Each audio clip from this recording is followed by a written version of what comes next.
दोस्तों, आज की वीडियो में हम बात करेंगे अभी हाल ही में जो एनडीए का एग्ज़ाम हुआ था जिसको यूपीएससी कंडक्ट करवाती है, उसमें किस टाइप से करंट अफेयर्स के क्वेश्चन पूछे गए थे और वो हमारे किस प्रकार से सीएससी प्रीलिम्स में काम आ सकते हैं या फिर उस टाइप से थीम्स पे यूपीएससी पूछ सकता है। तो देख सकते हैं आप, पहला क्वेश्चन 138वां नंबर, संयुक्त राष्ट्र शांति स्थापना कार्रवाई दे रखी है और देश दे रखे हैं, इसको मैच करना कितने सुमेलित हैं, इस टाइप का ही पैटर्न आ रहा है।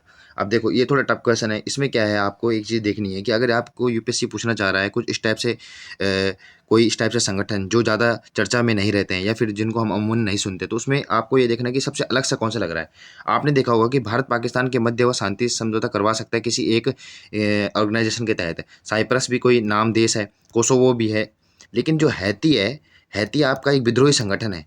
तो कभी भी विद्रोही संगठन के साथ आप शांति स्थापना कार्रवाई क्यों करोगे? या तो आप उसको ख़त्म करोगे किसी देश, ये पर्टिकुलर 3 देश के साथ हो रहे हैं, ये देश के साथ नहीं है, तो इसमें यही गलत है। हालाँकि इस टाइप के क्वेश्चन थोड़ा टफ माने जाते हैं, इसको आप लीव भी कर सकते हो। तो चूँकि इसमें इसका आंसर है 3, ठीक है?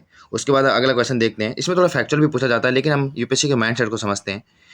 भारत में उच्च न्यायालयों के प्रादेशिक अधिकार क्षेत्रों के संबंध में निम्नलिखित युग्मों पर विचार कीजिए। अब आपको पता होगा कि हर हर राज्य का अपना हाईकोर्ट होता है, लेकिन कुछ राज्य और कुछ केंद्र शासित प्रदेश ऐसे हैं जो दूसरे के हाईकोर्ट पर निर्भर हैं। जैसे कलकत्ता उच्च न्यायालय बोल रहा है लक्षद्वीप, लक्षद्वीप कलकत्ता के अंडर में नहीं आता है, लक्षद्वीप आएगा आपके केरला के अंडर में। तो पहला आपका गलत हो गया। दूसरा बोर्ड है पुदुचेरी, हाँ पुदुचेरी बिल्कुल सही है, पुदुचेरी ठीक है। मणिपुर, मणिपुर का अपना होता है, इम्फाल, ये गुवाहाटी में नहीं आता है, गुवाहाटी में असम है, नागालैंड है, अरुणाचल है, ये भी गलत है। तीसरा है अंडमान निकोबार, अंडमान निकोबार कलकत्ता वाले में आएगा, वो केरल में नहीं आएगा। आपको सीमा भी देखनी होगी, कहीं ना कहीं आप उससे अंदाजा लगा सकते हो। तो ये भी काफ़ी फैक्चुअल क्वेश्चन था, इसमें भी केवल एक सही है, ठीक है। उसके बाद है भारत के संविधान के अनुच्छेद 324 के अनुसार मुख्य निर्वाचन आयुक्त को उसके पद से उसी रीति से और उन्हीं आधार पर हटाया जा सकता है जिससे कि किसको हटाया जा सकता है, सुप्रीम कोर्ट के न्यायाधीश को। ये करंट का क्वेश्चन नहीं है, ये बेसिक तुम्हारा पॉलिटी का क्वेश्चन है। फिर अगला क्वेश्चन है, देखो भारत और रूस के बीच रक्षा सहयोग के संदर्भ में निम्न कथनों पर विचार कीजिए। ये भी प्रकार स्ट्रेटेजी है।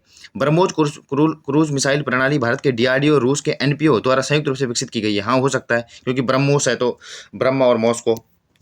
उसके बाद क्या है अगला, आत्मनिर्भर भारत पहल के अंतर्गत इंडो रूस राइफल्स प्राइवेट लिमिटेड संयुक्त उद्यम का उत्पादन स्थल मध्य प्रदेश के कोरबा जिले में है। मध्य प्रदेश की नहीं, यूपी के कोरबा जिले में। हालांकि ये वाला भी टफ था, लेकिन अगर आपने पढ़ा हुआ हो तो आप कर सकते हो। तो इसमें उसमें केवल दूसरा गलत है, इसमें केवल दूसरा गलत है, पहला सही है, ठीक है।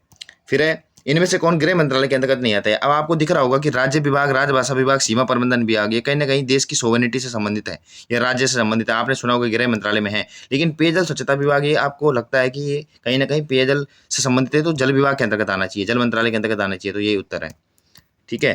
जैसे अटल इनोवेशन मिशन, अब आपको पता है कि इनोवेशन से संबंधित काम ना कॉर्पोरेट कार्य में तो होंगे नहीं, एलिमिनेशन लगाना है। सांख्यिकी में आपका इन्फ्लेशन, इकोनॉमी से रिलेटेड चीज़ें रहती है।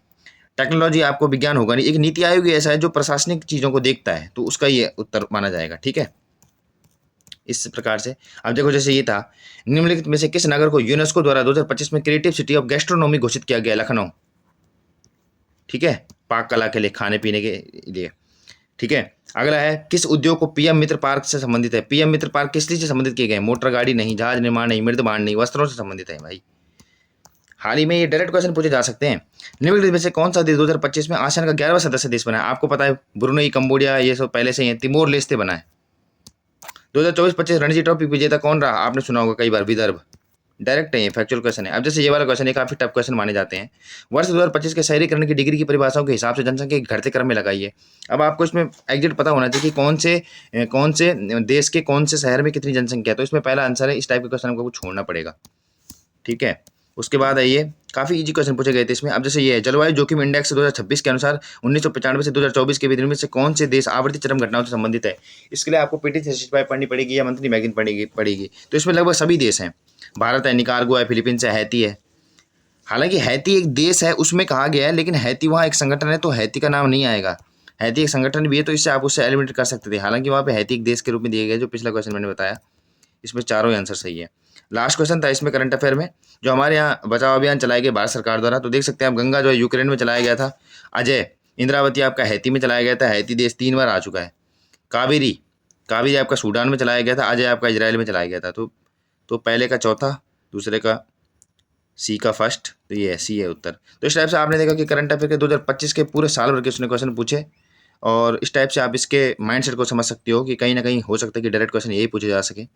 अगर वीडियो अच्छी लगी तो लाइक शेयर सब्सक्राइब जरूर कीजिए। उसी तरह के कंटेंट के लिए हमारे साथ बने रहिए। तब तक के लिए धन्यवाद।